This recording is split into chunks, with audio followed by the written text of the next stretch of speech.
अस्सलाम वालेकुम। मेरा नाम राहिम यूसुफ़ है।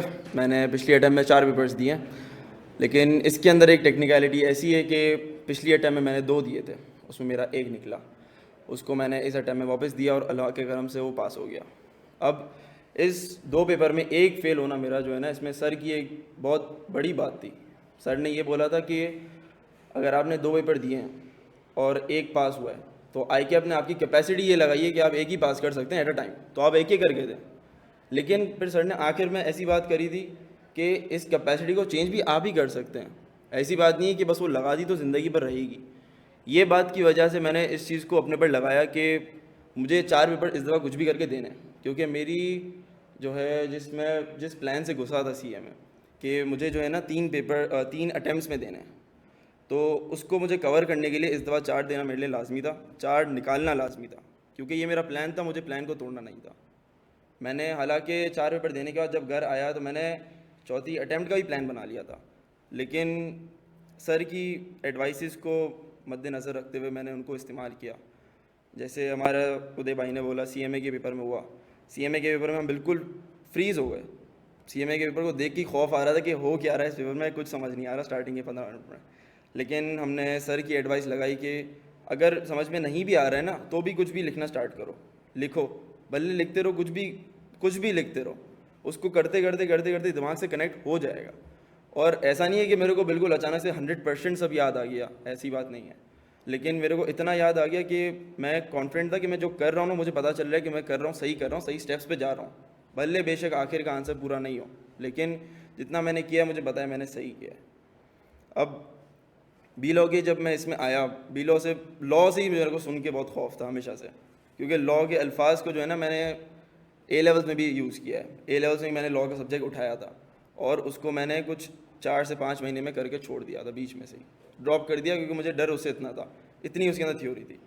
तो अब जब मैंने बिज़नेस लॉ स्टार्ट करने आ रहा था ना, मैं यही सोच रहा था कि क्या होगा क्या लॉ में। सर इम्तियाज़ से मिले, लेकिन फिर सर इम्तियाज़ ने इस तरीके से एडवाइस दी, उन्होंने इस तरीके से पढ़ाया, हर एक एक पॉइंट को ऐसे बंदे के दिमाग में ठोका है लिटरली कि वो नहीं भूल सकता। आखिर तक गया सिलेबस, आखिर तक दिल में एक कैफियत थी कि सिलेबस सर बहुत ज़्यादा लंबा तो नहीं कर रहे, आखिर पे हम जाके फंस तो नहीं जाएंगे, आखिर में जाके प्रैक्टिस का टाइम ना मिले। लेकिन अल्लाह के करम से ऐसा हुआ कि सर ने जो बोली थी ना बात कि मैं जितना पढ़ा दूंगा ना, घर जाके वापस पढ़ने की ज़रूरत नहीं पड़ेगी, और बिल्कुल ऐसा ही हुआ। मैंने बी लॉ को घर जाके जितना सर ने बोला है रिवीजन करने का वही करा, बस उससे ज़्यादा और करने की ज़रूरत नहीं पड़ी। आखिर में जाके कोई मसला नहीं हुआ, अल्लाह के करम से पूरा हो गया। बी लॉ के पेपर में जब मैं आया था सर के पास स्टार्ट में, तो सर भी जानते हैं कि मैंने उसमें जल्दी करी थी। मैं थोड़ा लेट ज्वाइन किया था, तो मैंने अपने लेक्चर्स कवर करने में बहुत जल्दी कर दी थी, और उस जल्दी करने की वजह से मैं क्लास में बैठ के फंस गया था। मेरे को पता लग गया कि मैं जितनी जल्दी करके आया हूँ ना, सर के साथ मुझे नहीं समझ में आएगा ऐसे। सर से मैंने बात करी, सर ने फिर बोला कि डू इट अगेन, भले लंबा लग रहा है, 13-14 लेक्चर्स हैं, मतलब 14 घंटे हैं तुम्हें वापस देखने, और तुम्हारी लाइव क्लास भी निकल रही है। सर ने फिर भी बोला इसको डू इट अगेन, वापस करो। ये मैंने अपने पास नोट करके जो है ना इसको स्टार कर दिया था लिटरली अपने पास, कि इस चीज़ को फॉलो करूँगा कुछ भी करके। डू इट अगैन मैंने इसको किया वापस, आराम आराम से स्लो स्लो करके, भले एक दिन में सिर्फ एक लेक्चर देखा, इसकी तमीज़ से नोटिंग करी। और फिर जब सर के साथ ज्वाइन हुआ तो सर ने फिर आगे भी मदद करी, क्योंकि मैंने मेहनत करी तो सर ने सामने से मदद भी यही करी कि आपका रिवीजन भी लगा देंगे, जो आपकी 14 क्लासेस निकल गई हैं उसको मैं रिवीजन भी करा दूंगा, ताकि आपको ये फील ना हो कि आपको हमने छोड़ दिया साइड में, लेफ़्ट आउट कर दिया। बिल्कुल ऐसा नहीं किया। ये बात है, सर इम्तियाज़ के साथ अगर सर की बात सुन के मेहनत करोगे तो वो सामने से रिप्लाई करेंगे, वरना वो बिल्कुल नहीं करेंगे, साफ सी बात है। आपका बहुत जज़ाकल्लाह सर। आपकी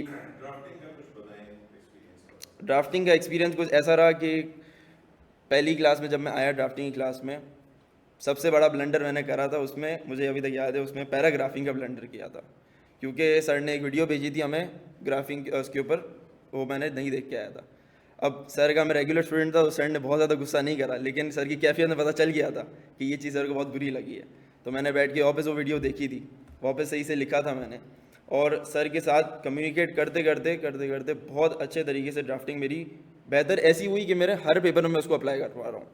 ये नहीं कि सिर्फ उधर रुक गई, बल्कि ऑडिट में भी मैं भी कर रहा हूँ। ऑडिट में भी मुझे पता है, मैं अभी लिख रहा हूँ ना, मैं सर की बातें याद करके लिख रहा हूँ, सर के तरीके से लिख रहा हूँ, मुझे पता है। सी लॉ की मैं नोटिंग कर रहा हूँ ना, अभी मुझे पता है मैं सर की बातें याद करके लिख रहा हूँ, जिस तरीके से सर ने एडवाइस की थी वैसे ही लिख रहा हूँ, और बहुत फ़ायदेमंद लग रही है।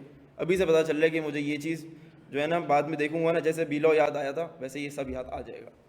ड्राफ्टिंग में सर ने बिल्कुल ऐसा पॉलिश किया बंदे को कि अंदर से नया निकल आया, बिल्कुल ऐसा हुआ। अपने स्पोर्ट्स का भी बताएंगे। जी, स्पोर्ट्स का भी सर ने बिल्कुल ऐसा बोला कि सर ने पढ़ाई के ऊपर टाइमिंग स्केड्यूल हमने जब पूछे ना सर से, जो हर बच्चे का होता है सवाल कि स्केड्यूल कैसा बनाए, सर ने बोला सबसे पहले अपने लिए कोई स्पोर्ट्स रखें, कोई एक्टिविटी रखें, कोई फैमिली का टाइम रखें, दोस्तों का टाइम रखें।